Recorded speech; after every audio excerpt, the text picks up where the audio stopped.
में मनोविज्ञान या मनोवैज्ञानिक का टैग किसी रचना के ऊपर लगाते हैं तो अक्सर उन रचनाओं के ऊपर हम मनोवैज्ञानिक रचनाओं का टैग लगाते हैं या नहीं लगाते, जिसमें किसी लेखक किसी चरित्र या किसी पात्र को लेकर उसके मन के भावनाओं के उथल पुथल इत्यादि की चर्चा करता हो।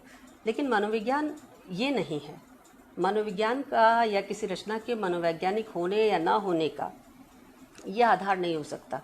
वहाँ हम जिन भावनाओं की चर्चा कर रहे हैं, दरअसल उन भावनाओं की विवेचना पद्धति और उसकी जो चित्रण या वर्णन की प्रणाली है, वह अगर मनोविज्ञान के दायरे में आती है तो वह चीज़ या वह रचना या वह प्रस्तुति मनोवैज्ञानिक कहलाएगी अथवा नहीं कहलाएगी। ठीक यही बात प्रेम के लिए है। चूँकि प्रेम का संदर्भ मन से जुड़ता है और मन से जुड़ने के कारण प्रेम पर लिखित किसी भी रचना को मनोविज्ञान के दायरे के भीतर खींच लाना बेहद आसान है। प्रेम के संदर्भ में चूँकि मन की भावनाएं हैं तो बहुत बार वो प्रकट हैं, बहुत बार अप्रकट हैं, कहीं दबी हैं, कहीं खुलकर हैं। तो बहुत सारी चीज़ें उसमें मन के गुत्थियों के भीतर ही उमड़ती घुमड़ती रहती है। तो वहाँ इन सारी चीज़ों को समझने के लिए जरा सा हमें ये देखना चाहिए कि प्रेम को लेकर मनोविज्ञान में किस तरह से सोचा गया है या किस तरह से उसे विवेचित किया गया है। सबसे पहली स्थिति जो है वो है कि मनुष्य के अस्तित्व के साथ जो अलगाव का बोध है, यानी जब हम अपने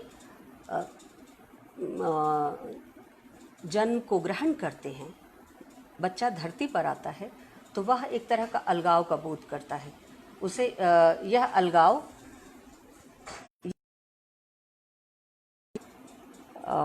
एक तरह से अकेलेपन को, एकाकी भाव को जन्म देने वाला होता है। तो ये जो अलगाव है, जिसमें मनुष्य को बार बार ये एहसास होता है कि वह अकेला है, उसका अतीत अनिश्चित है, उसके अतीत के बारे में वह थोड़ा बहुत जानता है, लेकिन वर्तमान जो है वह भी अनिश्चित है और भविष्य के बारे में फिर वह थोड़ा बहुत जानने का हक रखता है। जैसे अपने जीवन को लेकर कि वह अभी जिंदा है और वह भविष्य में एक दिन कभी मृत्यु को प्राप्त करेगा, यानी जीवन और मृत्यु के बीच की जो स्थिति है उसे लेकर एक तरह से अनिश्चितता बनी हुई है। और थोड़ी बहुत निश्चितता, थोड़ा सा ज्ञान भविष्य में कुछ क्रियाओं को लेकर है, जिसमें मृत्यु एक बहुत बड़ी क्रिया है, यानी नष्ट हो जाने का भाव। तो यह जो अलगाव का बोध है, जिसके कारण एकाकीपन की भावना पैदा होती है, नष्ट हो जाने के दहशत में व्यक्ति जीता है, इस अलगाव के बोध को एक तरह से पार पाने की प्रक्रिया का नाम है प्रेम। इस प्रेम को कई स्तर पर कई तरह से देखा गया है और कुछ लोग प्रेम को कला भी मानते हैं। अगर प्रेम कला है तो इसे सीखने का प्रयास भी किया जाना चाहिए, लेकिन होता इसके बिल्कुल उल्टा है। इसे स्वतः स्फूर्त कहा जाता है, स्पॉन्टेनियस जिसे हम कहते हैं, और इसके लिए कोई भी चीज़ सीखने की ज़रूरत नहीं होती। लेकिन दरअसल अगर इसके व्यापक परिभूमि में देखा जाए तो प्रेम स्वतः स्फूर्त भावनात्मक तौर पर हो सकता है, लेकिन उसकी जो सामाजिक पृष्ठभूमि है, सामाजिक उसकी निर्माण की प्रक्रिया है, उस भावना को जन्म देने के पीछे का जो पूरी पूर्व तैयारी है, वह केवल स्वतः स्फूर्त नहीं होती। उसके पीछे एक पूरा सरंजाम होता है। मसलन संयोग जिसे हम कहते हैं कि संयोग से किसी की मुलाकात हो और प्रेम में वो चीज़ परिणत हो जाए, ये केवल संयोग नहीं है, इसके पीछे एक पूरी तैयारी चलती है। और इसी अर्थ में बहुत प्रेम के सामाजिक पक्ष का इसमें प्रवेश होता है।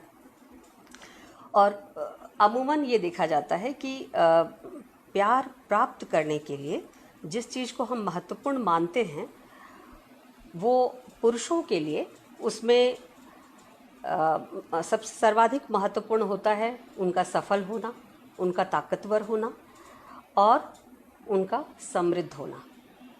और स्त्रियों के लिए जो चीज़ महत्वपूर्ण मानी जाती है प्रेम के संदर्भ में, वो है उनका चित्ताकर्षक होना, अपनी देह को सुंदर बनाकर रखना, जो वो विभिन्न तरीकों और साधनों से करती हैं।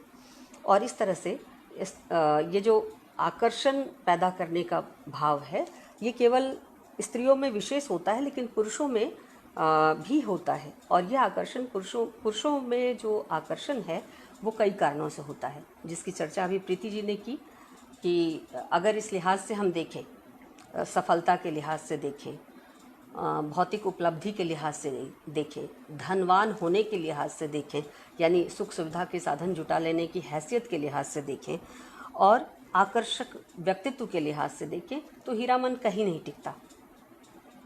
जिस तरह का उसके व्यक्तित्व की चर्चा रेणु करते हैं कि वह 40 साल का है, काला कलूटा है, और उसकी पहली बीवी का देहांत हो चुका है, और उसने अब विवाह न करने की ठानी है, क्योंकि उसके पीछे जो कारण बताते हैं वो भी बड़ा दिलचस्प है। उसके पीछे कारण यह है कि उसकी भाभी सत लेकर बैठी है, और वो सत क्या है? वो सत ये है कि हीरामन का विवाह वो किसी बारी कुंवारी कन्या से करवाएंगी। और बारी कुमारी कन्या के संदर्भ में बात करते हुए वो कहता है कि कौन मानता है सरधा कानून? सरधा कानून को कोई नहीं मानता। और ये सरधा कानून क्या है? ये शारदा एक्ट है, जिसे सरधा कानून रेणु कहते हैं।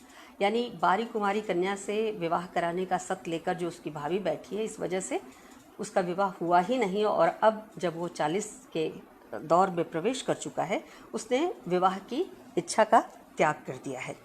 तो एक जो स्थापित चीज़ है प्रेम प्राप्त करने के लिए, स्त्री पुरुष दोनों में, और दोनों इसके लिए जिस तरह के प्रयत्न करते हैं, वो रास्ते दोनों के अलग हैं। सामाजिक भंगिमाएं, सामाजिक भूमिकाएं दोनों की अलग अलग हैं, लेकिन जो लक्ष्य है वो एक ही है।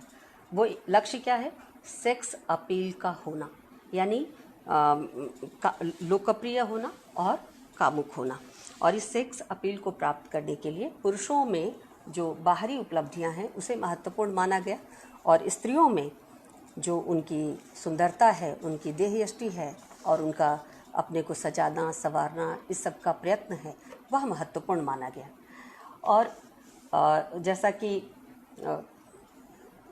हम सब जानते हैं कि मैंने चर्चा की, उसने कहा था कहानी की, और अगर आप उसने कहा था कहानी को ज़रा गौर से देखें तो उसमें देह तो कहीं नहीं है, देह की चर्चा नहीं है, स्त्री देह की चर्चा उस तरह से है ही नहीं।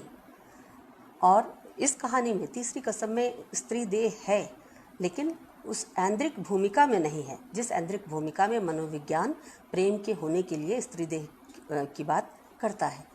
तो फिर भी उसने कहा था कहानी प्रेम कहानी के दायरे में आती है, और तीसरी कसम भी प्रेम कहानी के दायरे में आती है।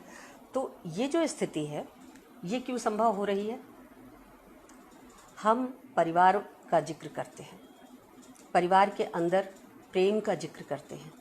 तो परिवार के अंदर प्रेम का जो जिक्र है वह देह जनित प्रेम का जिक्र नहीं है। उसमें जिन बातों को सर्वोपरि माना जाता है, जिन बातों के लिए परिवार को सराहना मिलती है, सामाजिक सराहना मिलती है, वो परिवार में त्याग, बलिदान, एक दूसरे के लिए समर्पण, ये सारे भाव हैं। और सीधे तौर पर अगर हम कहें तो यहाँ देह तो है ही नहीं, बॉडी गायब है। जब देह नहीं है तो प्रेम कैसा?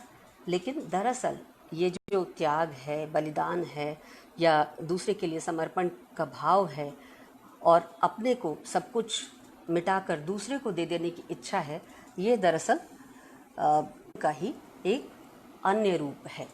और इस अर्थ में परिवार के भीतर प्रेम, भले वो देह जनित प्रेम ना हो, लेकिन प्रेम होता है।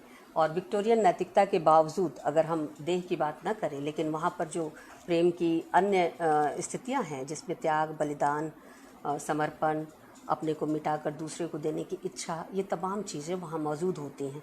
हर संबंध वहाँ एक दूसरे से होड़ करता है, और जहाँ ऐसा नहीं होता उसे स्वार्थमय और प्रेम के लिए आदर्श संबंध नहीं मानते।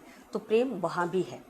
एक और चीज़ जो जो प्रेम के बारे में बातचीत करते हुए हमें ध्यान रखना चाहिए कि प्रेम का एक और पक्ष है जो मनोविज्ञान और मनोविज्ञान के दायरे से थोड़ा सा बाहर खिसकता है। वो क्या है? वह दायरा है बाजार का। यानी प्रेम के बदले में हमें मिलता क्या है? प्रेम अगर कोई करता है तो उसे मिलता क्या है? जाहिर है कि प्रेम का पावना प्रेम ही हो सकता है, और प्रेम की सफलता भी इसी को मानते हैं कि प्रेम के बदले में किसी को प्रेम मिला। लेकिन बाजार एक ऐसा उपकरण है जो प्रेम जैसे भाव के बीच दाखिल होकर, जहाँ पर प्रेम का प्रत्युत्तर प्रेम ही होना चाहिए, वहाँ बाजार प्रेम के बदले में प्रेम का विनिमय मूल्य निर्धारित करता है। और वो कुछ भी हो सकता है, वो धन भी हो सकता है, वो और कोई चीज़ हो सकती है, वो कोई भी ऐसी वस्तु हो सकती है जिसे बदले में दिया जा सके। तो बिना किसी चीज़ के, बिना किसी चीज़ को लिए दे देना, ये बाजार की प्रवृत्ति नहीं है। और प्रेम का आदर्श क्या मानते हैं हम? कि प्रेम का आदर्श है देना, न कि लेना। प्रेम में देने के भाव को महत्वपूर्ण माना गया है लेने की बनिस्बत। लेकिन बाजार जहाँ प्रेम के बीच दाखिल होता है, वहाँ बाजार का नियम है कि वह बिना किसी वस्तु के बदले में कुछ लिए कुछ देने को राजी नहीं होता। तो ऐसे में जो विनिमय भाव है, उसमें प्रेम की भी खरीदारी होती है। और प्रेम को वो व्यक्ति खरीद सकता है जो प्रेम के बदले में उसका कोई वस्तु मूल्य देने को राजी हो, और वह लेने वाला उसे उस मोल में अपने प्रेम को बेचने के लिए तैयार हो। आप यहाँ पर इस कहानी में अगर आप ध्यान से देखें तो इसका जो स्ट्रक्चर है, उसमें महुआ घटवारिन की जो कहानी आती है, और अंत में जिस तरह से हीराबाई को दूसरी कंपनी का जो सौदागर है वह खरीद लेता है, और हीराबाई हीरामन के प्रेम, उसकी भावनाओं को वहीं छोड़कर आगे का रास्ता तय करती है। तो यहाँ बाजार की इस भूमिका को आप देख सकते हैं। प्रेम है, लेकिन प्रेम बाजार के हाथों बिक गया है। तो एक ये स्थिति जहाँ प्रेम की जो देने वाली प्रवृत्ति है, वहाँ बीच में बाजार देने के क्रम में विनिमय मूल्य निर्धारित करता है, और इस तरह से ज़्यादा बोली लगाकर किसी चीज़ को देकर खरीद लेता है। तो इस चीज़ को हमें ध्यान रखना चाहिए। और इसी तरह से कोई वस्तु अगर बार्गेन के लिए बाज़ार के अंदर तैयार है तो उसे वांछनीय भी होना होगा। यानी जब हम किसी वस्तु का विनिमय मूल्य लगाते हैं तो जाहिर है कि विनिमय उसी वस्तु का होगा जो वांछनीय होगी, जिसकी इच्छा होगी लोगों के अंदर लेने की, प्राप्त करने की, हासिल करने की। और इस अर्थ में बार्गेन का जो बाजार की क्रिया है, उस क्रिया में वांछनीयता का होना भी एक अनिवार्य तत्व होता है।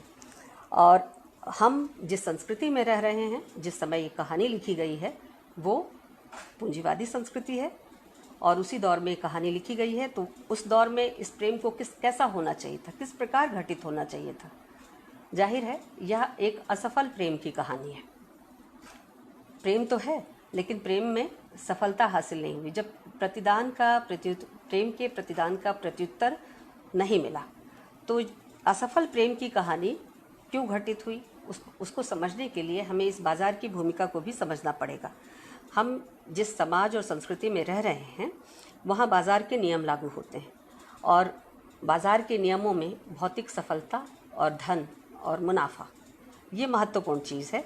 तो आश्चर्य की बात नहीं है कि मानवीय जो प्रेम संबंध हैं वो बाजार के नियमों से चालित हों, या उसी पर वो आगे बढ़ें।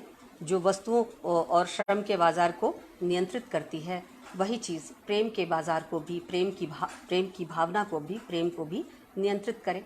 तो यहाँ महुआ घटवारिन का जो प्रसंग आता है, और स्वयं इस कहानी की जो नायिका है हीराबाई, उसके सौदागर के हाथों बिके जाने की जो बातचीत आती है, जो वक्तव्य आता है कि महुआ घटवारिन को सौदागर ने खरीद लिया हीरामन, और यह कहकर हीराबाई रुमाल से आंख पोंछते हुए आगे बढ़ जाती है।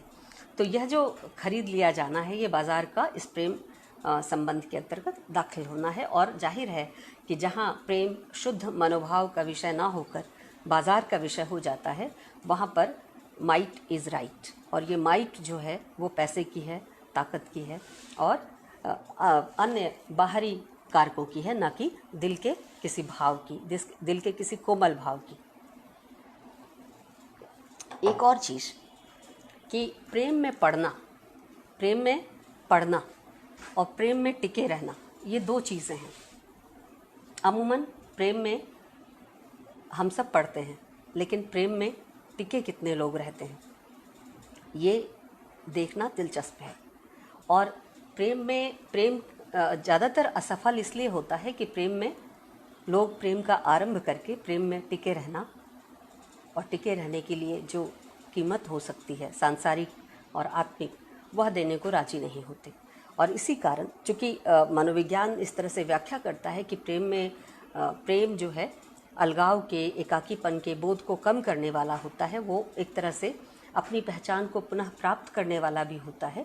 और इसी अर्थ में प्रेम की जो भूमिका है वो एक सामाजिक जुड़ाव और लगाव की भूमिका भी है। व्यक्ति का व्यक्ति से जुड़ाव तो है ही, सामाजिक जुड़ाव और लगाव की भूमिका भी है। और एक तरह से जब हम प्रेम में अपने को देते हैं तो बदले में बहुत कुछ प्राप्त भी करते हैं। लेकिन प्रेम में ये सारी घटनाएं घटे, ये सारे कारक वहाँ पर घटित हो, इसके लिए ज़रूरी है कि प्रेम करने के बाद प्रेम में टिका भी रहा जाए।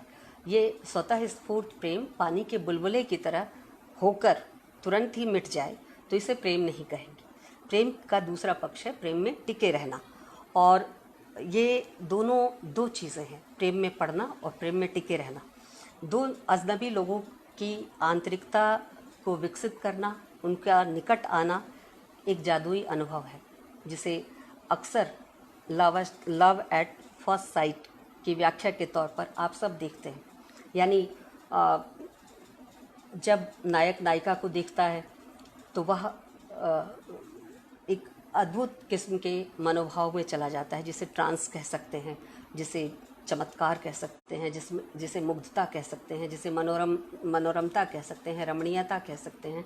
तो ये जो इस तरह से जादुई अनुभव कह सकते हैं, ये जो स्थिति है जो पहली बार नायक नायिका के प्रेम में पड़ने का कारण बनती है, इस जादुई अनुभव को आगे तक विकसित करना, यानी इस आकर्षण को जो प्रेम की बुनियाद है, इसे आगे तक विकसित करने के लिए ज़रूरी है कि प्रेम को टिकाऊ बनाया जाए, उस पर टिके रहा जाए।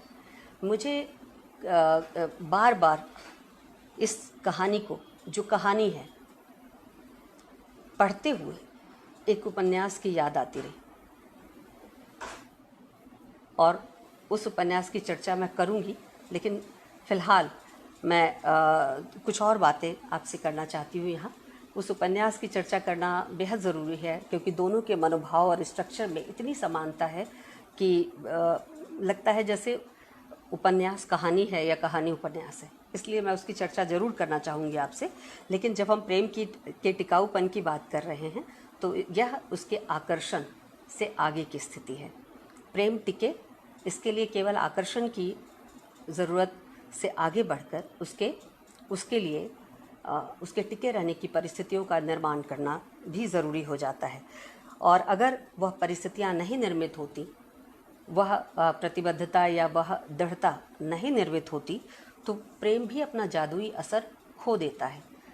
और यहीं पर आप प्रेम में, और आजकल जिसे हम क्रश कहते हैं या जिसे हम इन्फैचुएशन कहते हैं, उसमें अंतर बहुत स्पष्टता के साथ देख सकते हैं। और प्रेम की सफलता असफलता भी इसी टिके रहने या न टिके रहने पर निर्भर करती है। इसी तरह से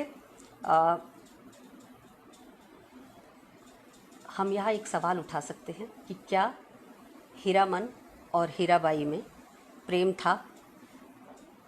ये ज़रूरी है जानना, कारण कि हीरामन और हीराबाई की जो स्थिति है, हीरामन हीराबाई को देखकर जिस भाषा का इस्तेमाल करता है, जिस मनोदशा में पहुंचता है, वो बिल्कुल अलग है।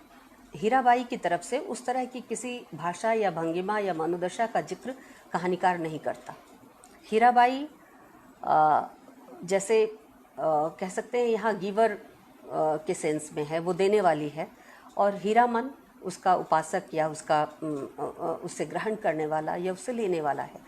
तो हीराबाई को देखकर हीरामन जिस तरह के भावों को व्यक्त करता है, यानी उसे हीराबाई की नाक की लौंग जुगनू की तरह लगती है, कभी उसे रक्त के लहू की तरह, उसके लाल मनके को रक्त के लहू की तरह कहता है, और कभी वो कहता है साक्षात भगवती है। तो इस तरह की जो भाषा है हीरामन की, वो प्रेम के उसी जादुई असर की भाषा है जिसकी चर्चा मैं कर रही हूँ।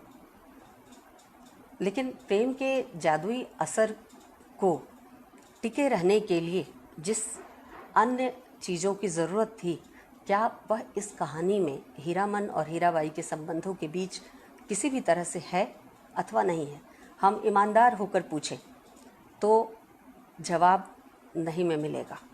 हीरामन और हीराबाई का कोई मेल नहीं है। एक थिएटर की सिद्धहस्त कलाकार है, दूसरे को नौटंकी नाटक और थिएटर से कोई मतलब नहीं है। वह मेले में गाड़ी तो लेकर जाता है, लेकिन उसने कभी मेला नहीं देखा। उसने छोकरा नाच देखा है, उसने लौंडा नाच देखा है, लेकिन मेला और थिएटर में जाना वो समय और पैसे दोनों की बर्बादी मानता है।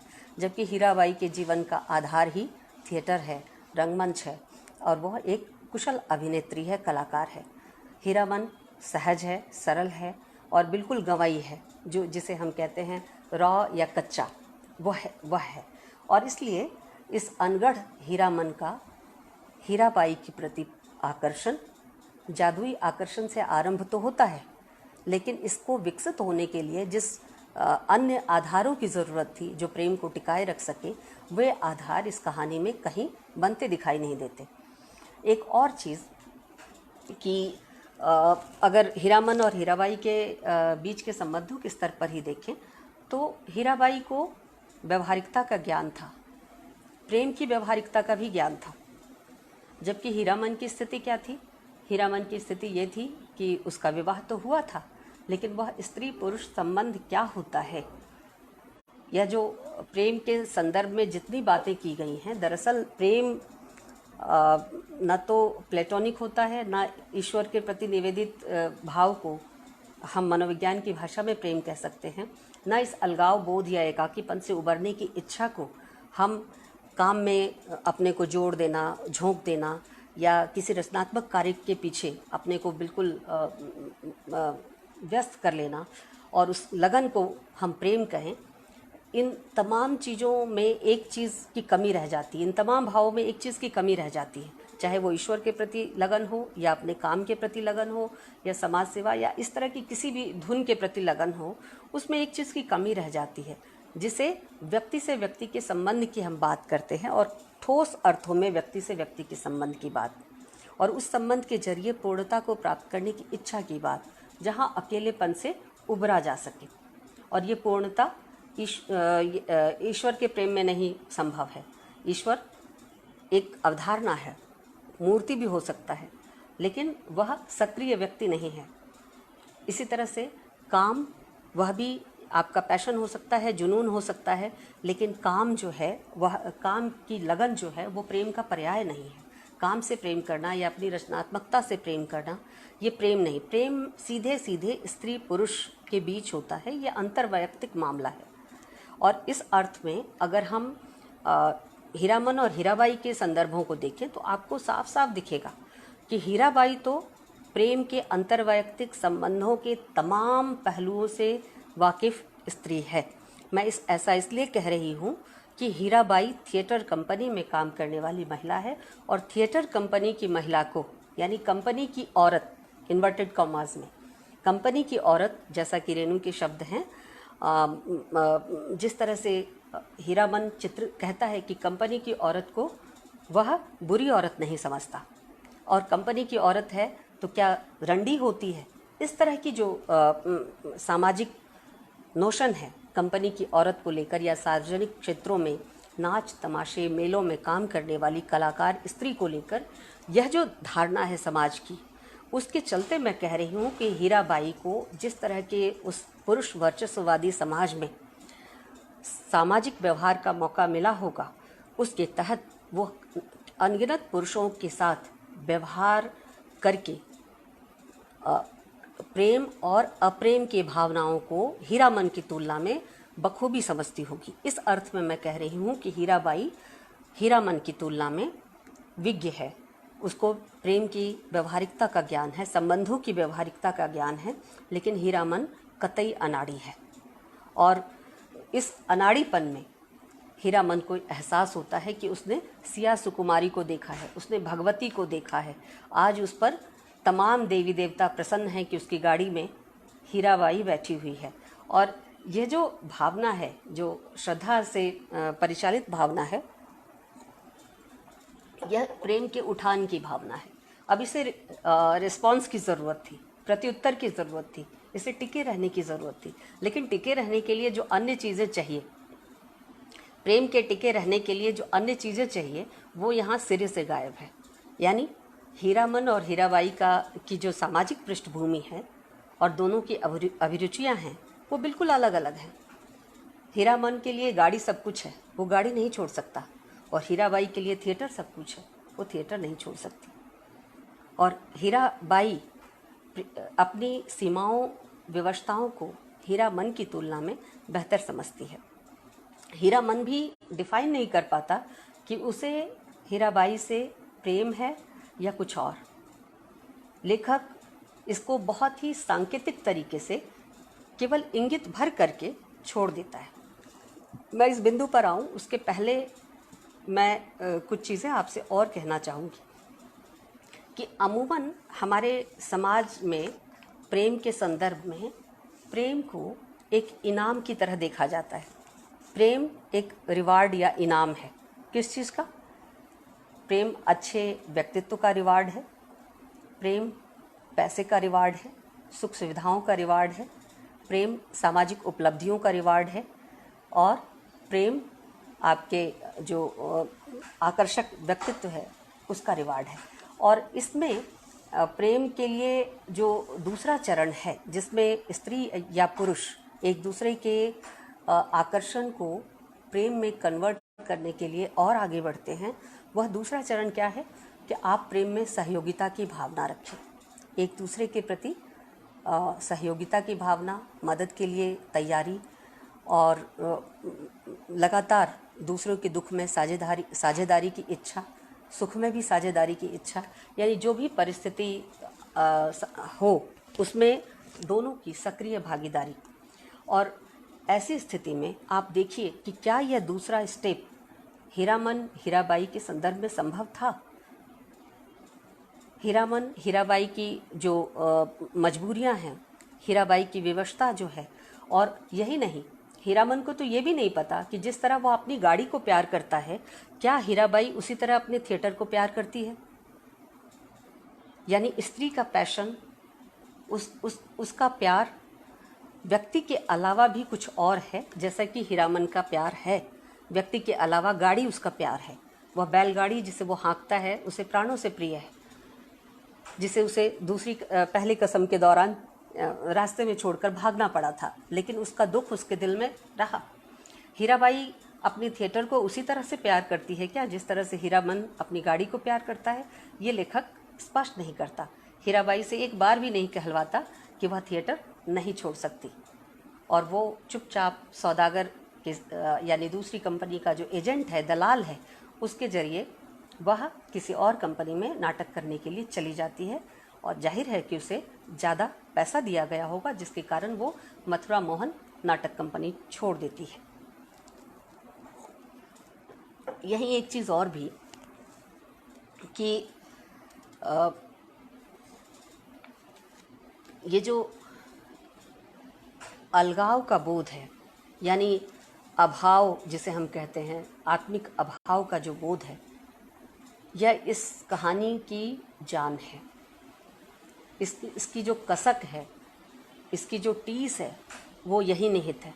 यानी प्रेम के तमाम पक्षों में, प्रेम के आरंभ से लेकर विकास तक की स्थितियों के बीच जो चीज़ बहुत प्रभावी ढंग से इस कहानी में चित्रित है वह अलगाव या अभाव का बोध है। मनुष्य से मनुष्य का अलगाव, स्त्री से पुरुष की देह और मन का अलगाव, इस बोध की यह कहानी सर्वोत्कृष्ट कहानी मानी जानी चाहिए।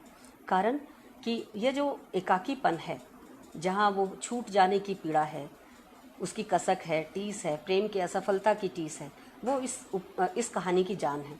वो इस गीत में भी दुनिया बनाने वाले काहे को दुनिया बनाई, जो महुआ घटवारिन की कहानी का गीत है, जिसको गाड़ीवान हीरामन गाकर हीराबाई को सुनाता है और उस गीत को गाते हुए उसके बैल भी थमक के खड़े हो जाते हैं।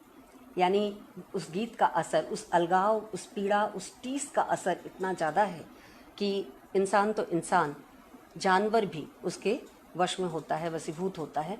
और इसलिए हम अगर कहें कि प्रेम के अभिव्यक्ति के तमाम रूपों में जो चीज़ इस कहानी को शानदार कहानी बनाती है वह इसकी सफलता नहीं है, वह इसका आकर्षण से आगे रहकर, आगे बढ़कर टिकाऊ होने के लिए जो किया जाने वाला जद्दोजहद है, संघर्ष है। प्रेम केवल पा लेने का नाम तो नहीं है। प्रेम ऐसे ही उधार में नहीं मिलता। प्रेम के लिए बहुत कुछ निवेश की ज़रूरत होती है और उस निवेश में, निवेश के बाद, उस निवेश के दौरान और निवेश के बाद जो प्राप्ति होती है वह निवेश के दौरान किए जाने वाले संघर्षों का एक तरह से इनाम या पुरस्कार है।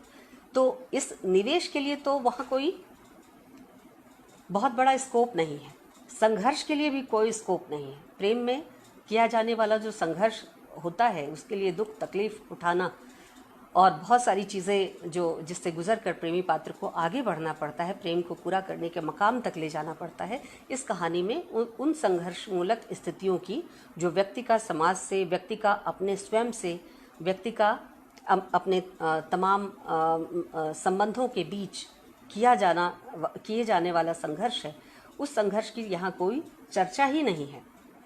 तो प्राप्ति का और अन्य संदर्भ का बनना थोड़ा सा मुश्किल काम था। यहाँ पर एक चीज़ और मैं कहना चाहूँगी कि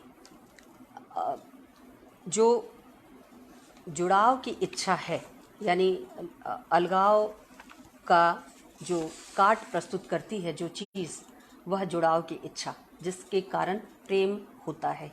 और ये इस जुड़ाव की इच्छा को कई तरह से अभिव्यक्त किया गया है। माइथोलॉजिकली अगर आप देखें तो ये बताया गया है कि ब्रह्मा ने 1 से 2 होने की इच्छा प्रकट की और उन्होंने सृष्टि को रचा, स्त्री और पुरुष को रचा।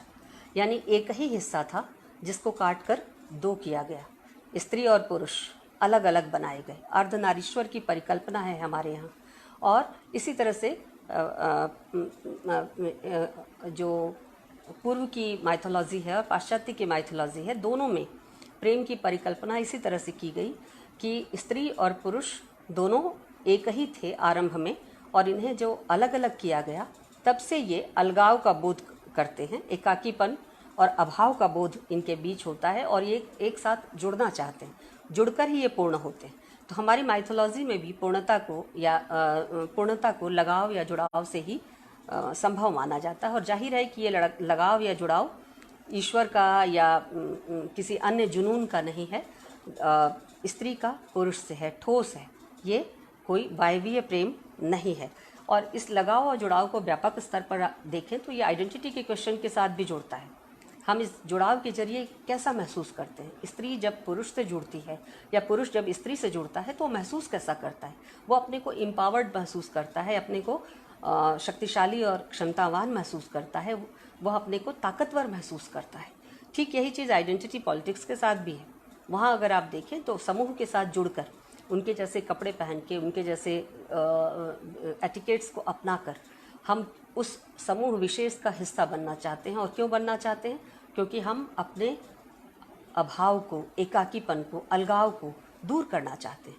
तो प्रेम में ये जो लगाव या जुड़ाव की इच्छा है, ये या जिसे हम व्यापक पैमाने पर समूह की सदस्यता के तौर पर भी देख सकते हैं, और इसका अगर प्रसार देखें तो मित्रता के संबंध तक है। हम मित्र क्यों बनाते हैं? रक्त संबंध से बाहर की स्थितियां हैं मित्र बनाने की। जो रक्त संबंधी हैं हमारे, वे हमारे रिश्तेदार हैं, वो हमारे प्रेम का आधार है। लेकिन प्रेम का आधार मित्र भी हो सकता है और मित्रता रक्त संबंध के दायरे में नहीं आती। तो यह जो मित्रता की फीलिंग है, मित्रता का की समझदारी है, यह भी समूह की सदस्यता का ही एक तरह से विस्तार है, जिसके जरिए हम अपने को जुड़ा हुआ या एक दूसरे से बंधा हुआ या एक दूसरे से जुड़ने के बाद अभाव और एकाकीपन से मुक्त हुआ मानते हैं। तो इस तरह से जो प्रेम की स्थिति है उसकी एक पृष्ठभूमि बनती है। एक और चीज़ कि जिसे हम कहते हैं कि प्रेम, हाँ,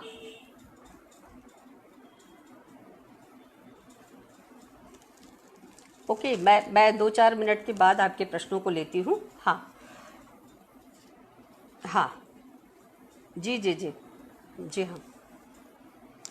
तो यहाँ हम जो चीज़ बात कर रहे हैं प्रेम के संदर्भ में, वो अगर आप देखें तो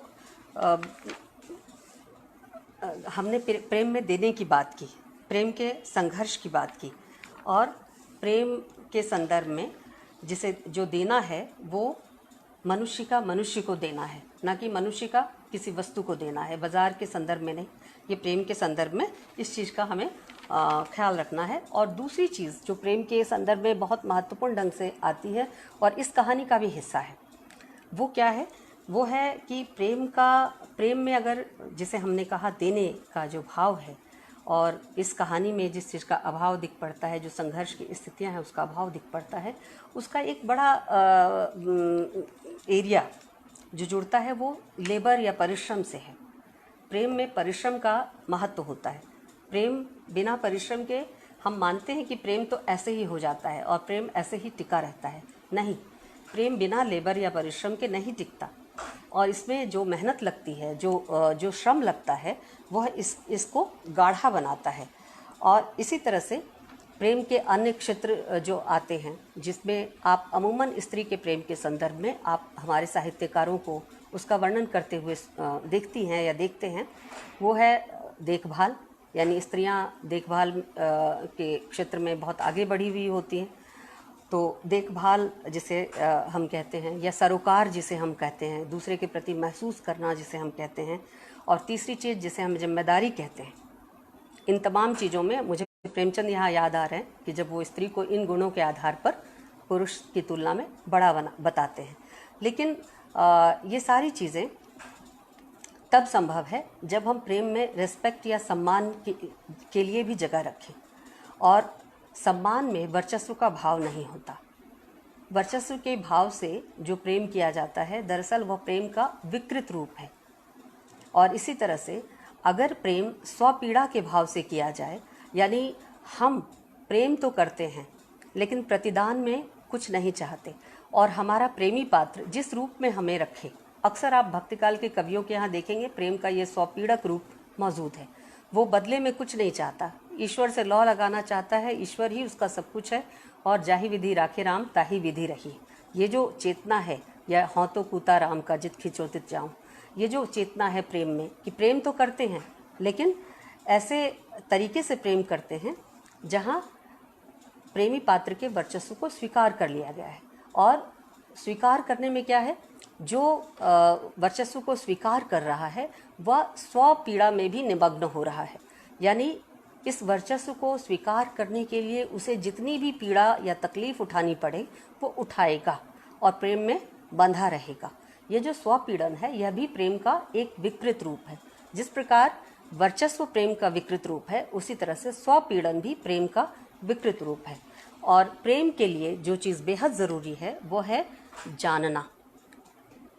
इस कहानी में एक प्रसंग आता है, अगर आप कहानी को संदर्भों को याद करें तो जब हीराबाई तेगछिया पहुंच जाती है और हीरामन कहता है कि आप जाकर हाथ मुंह धो लीजिए, और वो हाथ मुंह धोने के लिए तालाब की तरफ बढ़ती है, और तब हीरामन क्या करता है, उसकी गाड़ी के करीब जाता है, उसके तकिए को छू लेता है, उसकी सुगंध को महसूस करने की कोशिश करता है, तकिए पर कोहनी रख देता है, और उसे लगता है कि पूरी गाड़ी महमह कर रही है। इस तरह से वो ऐन्द्रिक तौर पर हीराबाई को जानने की कोशिश कर रहा है। जाने बिना प्रेम संभव नहीं है। बिना परिचय के, जिसे रामचंद्र शुक्ल कहते हैं, बिना परिचय के प्रेम संभव नहीं है। तो हीराबाई को जानने का प्रयास, ऐन्द्रिक तौर पर जानने का प्रयास हीरामन इस प्रकार से करता है, और ये बड़े सांकेतिक तौर से इसको तीसरी कसम में रेणु व्याख्यायित करते हैं। और ये इस जानने का संबंध जाहिर है ज्ञान से है, और इस प्रकार हम केयर या देखभाल, जिम्मेदारी, सम्मान, जानना और ज्ञान, इन तमाम चीज़ों को पारस्परिकता में देखते हैं। ये एक दूसरे पर निर्भर हैं, अकेले नहीं बन सकते। ये सब मिलकर ही प्रेम का एक रूप निर्मित करते हैं। अब यहाँ जरा सा देखिए, हीरामन को कब लगता है कि वह प्रेम में है। इस स्थिति का अनुभव करने के लिए बार बार एक प्रतीक का इस्तेमाल किया जाता है कि वह अपनी पीठ को खुजाता है। उसकी पीठ में गुदगुदी होती रहती है, और ये गुदगुदी जाती नहीं है, बार बार गुदगुदी होती है। और वो जब सवारी को, जो कंपनी की सवारी है, उसे लेकर चल रहा है, तो उसे गुदगुदी और तीव्र महसूस होती है। मैं जिस उपन्यास की चर्चा कर रही थी वो अनाम दास का पोथा है। याद कीजिए कि वहाँ रैक्व ऋषि को अपनी पीठ में बराबर खुजली महसूस होती है, और उस पीठ की खुजली से निजात नहीं मिलती उन्हें उपन्यास के आखिर तक। ये जो स्थिति है कि प्रेम को ऐन्द्रिकता में अनुभव करना, प्रेम के लिए जितने भी प्रतीकात्मक संदर्भ आप खड़ा कर लें, प्रेम का ऐन्द्रिक संदर्भ बनता ही बनता है, और वह स्त्री पुरुष के बीच ही बनता है। इसी अर्थ में रैक्व की पीठ की खुजली के साथ अगर आप इस तीसरी कसम के हीरामन के पीठ की गुदगुदी को जोड़कर देखें तो आपको उसी ऐन्द्रिकता का दर्शन होगा जो हजारी प्रसाद द्विवेदी ने अनाम दास का पोथा में करवाया है। वहाँ भी वह स्त्री पदार्थ को नहीं वह व्याकरण जानता है, प्रेम के सिद्धांत को जानता है, लेकिन व्यवहार को नहीं जानता, स्त्री पदार्थ को नहीं जानता। और स्त्री पदार्थ को नहीं जानना, स्त्री पद को जानना नहीं है। जब तक आप पदार्थ यानी जो पद का आधार है उसको न जाने और केवल व्याकरणिक कोटि को जाने कि स्त्री पुरुष क्या है, लिंग क्या है, केवल इसको जाने, स्त्री को न जाने, तो प्रेम संभव नहीं है। स्त्री को जानना होगा, और ये जानने की जो प्रक्रिया है ये ज्ञान का क्षेत्र है। ये स्त्री पुरुष के सामाजिक व्यवहार से उत्पन्न ज्ञान का क्षेत्र है। और यहाँ पर हम देखते हैं कि इस जानने की प्रक्रिया में हीराबाई हीरामन की तुलना में ज़्यादा आगे बढ़ी हुई है। वो अपनी वास्तविक स्थिति को जानती है। वो जानती है कि यह प्रेम टिक नहीं सकता। जो हीरामन के साथ जिस तरह का लगाव या आकर्षण उसके भोलेपन के कारण वो महसूस कर रही है, वो यह लगाव और आकर्षण तुरंत ही वास्तविकता की ज़मीन से टकराकर क्षरित हो जाएगा, टूट जाएगा, ये टिकेगा नहीं। और तब हीरामन को दुख होगा। इस स्थिति को पहले से जानती है। तो यहाँ पर ये चीज़ समझने की है। इसी तरह से और भी कई बातें हैं। हीरामन जिस तरह से सम्मान का बोध हीराबाई के प्रति रखता है, आप देखिए कि वो कंपनी की औरत है, लेकिन वो कहता है, कहानीकार कहता है कि कंपनी की औरत को हीरामन बुरी औरत नहीं समझता। और इसी तरह से वर्जिनिटी का सवाल, प्रेम के अंतर्गत स्त्री पक्ष से अगर हम बात करें तो वर्जिनिटी का सवाल किस तरह से आता है, वह भी इस कहानी में देखने लायक है। हीरामन हीराबाई के बारे में सोचते हुए कहता है कि औरत नहीं लड़की, और लड़की नहीं शायद कुमारी ही है। यानी हीराबाई जब गाड़ी से उतरती है तो हीरामन का कलेजा कांप उठता है उसके अपरूप सौंदर्य को देखकर, और वो सोचता है कि ये औरत नहीं लड़की है, और लड़की भी नहीं कुमारी है। तो ये जो वर्जिनिटी है, आप देखिए, ये जो स्त्री के संदर्भ में, प्रेम के संदर्भ में स्त्री के अक्षत योनि की जो अवधारणा है, जो पुंसवादी अवधारणा है, इसको लेखक कैसे कुशल रचनात्मकता से तोड़ फोड़ करके रख देता है। यानी वर्जिनिटी की अवधारणा, स्त्री की वर्जिनिटी की अवधारणा यहाँ टूटती है, और ये स्त्री की वर्जिनिटी लेखक साबित करता है कि देह में नहीं होती। स्त्री की वर्जिनिटी, उसका जो कुंवारापन है या उसकी जो शुद्धता है, वो उसके देह में नहीं होती। बल्कि उसकी अनुभूति और व्यवहार में होती है, उसके अनुभव में होती है। तो हीरामन जिस तरह से हीराबाई को अनुभव करता है, उसकी अनुभूति को जिस तरह से महसूस करता है, उसमें वह कुमारी है, वर्जिन है। और इस तरह से ये जो पुंसवादी जो चेतना है प्रेम को लेकर देह के संदर्भ में, कि स्त्री की देह अक्षत योनि होनी चाहिए, तभी वो पुरुष के लिए सौभाग्य का कारण बन सकती है, इसको भी इस कहानी में धराशायी किया जाता है। हीरामन हीराबाई को जानना चाहता है, उसके प्रति रिस्पेक्ट भी रखता है। वो जब उस दृश्य को याद कीजिए, जब गाड़ी के पीछे पीछे बच्चे गाते हुए चल रहे हैं और हीरामन को लगता है कि वह अपनी दुल्हन को ही विदा करके ले जा रहा है। आंतरिकता यहाँ भी उसकी जो दमित इच्छा है, सुसुप्त इच्छा है, उसकी जो घर बनाने की, गृहस्थ होने की इच्छा है, वो यहाँ दिखाई देती है कि जब वो कल्पना करता है कि वह अपनी दुल्हन को अपनी गाड़ी में बिठाकर विदा करा के ले जा रहा है और बच्चे इसी तरह से गीत गाते हुए लाली लाली डोलिया में लाली रे दुल्हनिया पीछे पीछे आ रहे हैं। एक और चीज़ जो महत्वपूर्ण है कि जब गाड़ीवान उससे पूछते हैं कि क्या भाई मेला टूटा है क्या, तो कहता है धत, मैं क्या जानूँ मेले तमाशे की बात, मैं तो बिदागी करा के ला रहा हूँ। अब ये देखिए, बिदागी कराना, जब लड़की ससुराल से नैहर जाती है तो उसे कोई ना कोई लेने आता है और वह विदा होकर जाती है। तो ये जो इसे स्थानीय बोली में बिदागी कहते हैं। तो इसे बिदागी करा के लाना एक तरह से इज्जत या सम्मान वह हीराबाई को दे रहा है, उसे कंपनी की औरत नहीं मानता। तो भले ये कहानी प्लेटोनिक लव की तो नहीं है किसी भी तरह से, ये निश्चित तौर पर स्त्री पुरुष के अंतर्वैयक्तिक प्रेम की कहानी है। लेकिन ये प्रेम असफल होता है, उसके अपने कारण हैं, क्योंकि बीच में बाजार है, सौदागर है, सामाजिक स्थितियां हैं और संघर्ष की परिस्थितियों का बिल्कुल गायब होना है। जो प्रेम के लिए आवश्यक परिस्थिति है उसका गायब होना है। और दिलचस्प चीज़ ये है कि हीरामन खुले दिल से प्रेम करता है, उसके जीवन में और पहले कोई स्त्री नहीं आई होती, लेकिन हीराबाई अपनी विवशता को समझते हुए प्रेम करती है और इसलिए यह प्रेम के प्रथम सोपान से यानी आकर्षण के सोपान से सीधे असफलता तक जाता है। बीच की जो अन्य स्थितियां हैं उनमें यह प्रेम विकसित होने के लिए बहुत संभावनाओं को नहीं छोड़ देता और इसी कारण ट्रैजिक बनता है। आप सबने मुझे सुना और अपना बहुमूल्य समय दिया, इसके लिए आप सबका धन्यवाद। समय के सीमा को ध्यान में रखते हुए मैं अपना वक्तव्य यहीं ख़त्म करती हूँ। धन्यवाद।